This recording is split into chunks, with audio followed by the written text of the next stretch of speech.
de Jesus, amém? Amém. Quando eu estava orando aqui, o Espírito Santo me direcionou uma palavra. Eu quero deixar no coração dos irmãos. Se encontra lá em Atos 10, 43. Atos 10, 43. Enquanto isso, eu vou fazer um minutinho de oração. Soberano Deus e eterno Pai, Jesus Pai. Desde já eu te apresento a tua igreja, Pai. Pai, que o Senhor Jesus, Pai, venha falar poderosamente conosco, Pai.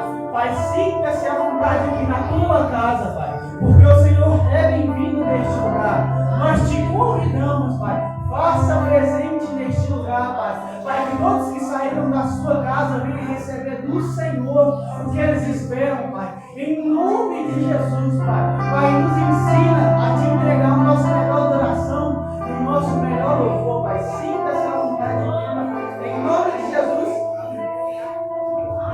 Atos 10, 43, eu falo assim.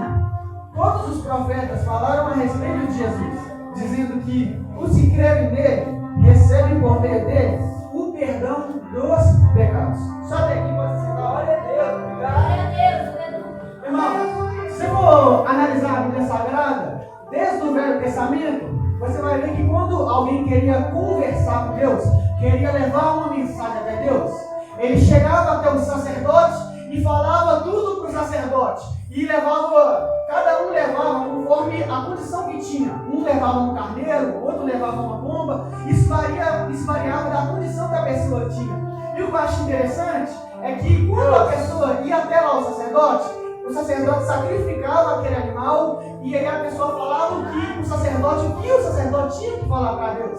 E assim aquela pessoa poderia conversar com Deus. E o que eu acho interessante nessa mensagem é que quando Jesus ele morreu na cruz por nós e o véu se rasgou de cima para baixo, isso é lindo. Por quê? Porque Deus ele liberou o livre e espontâneo acesso de nós podermos nos comunicar com Deus.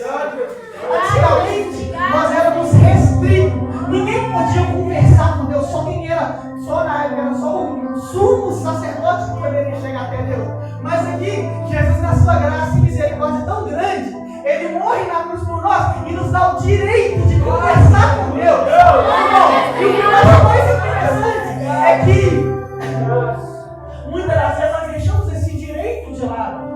Muitas das vezes nós realizamos muitas coisas mundanas para deixar esse direito de lado. E naquela época essas pessoas não tinham o direito que nós temos hoje.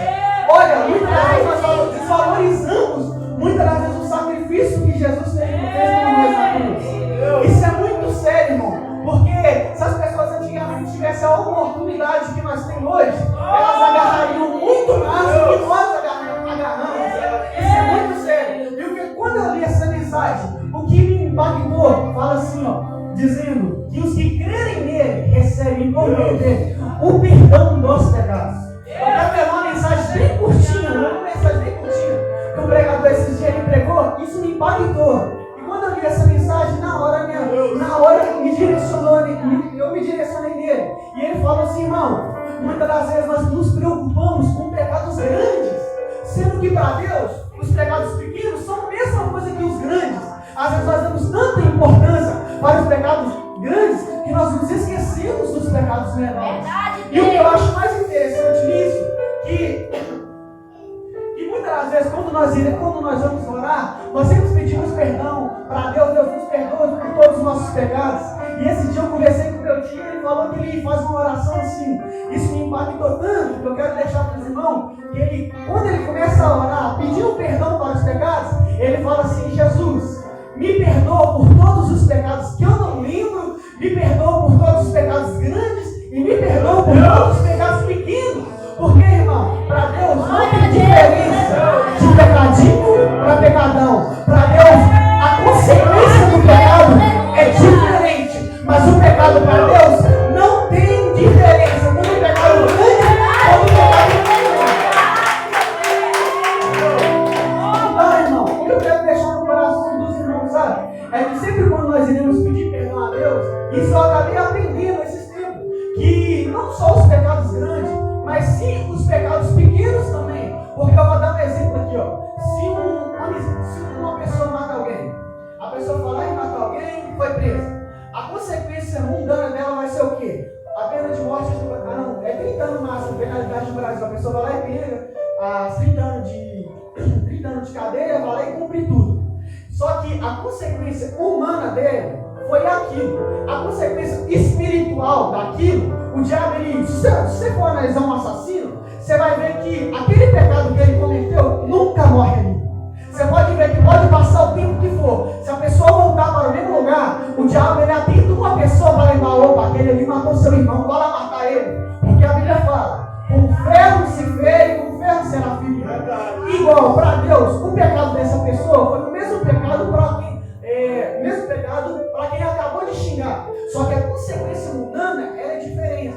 Então nós temos que saber diferenciar consequência mundana com consequência espiritual. Nós temos que saber diferenciar.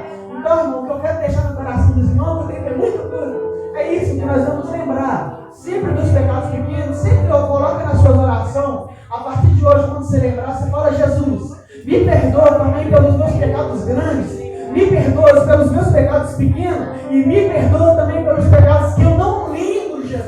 Me perdoa. Eu quero deixar no coração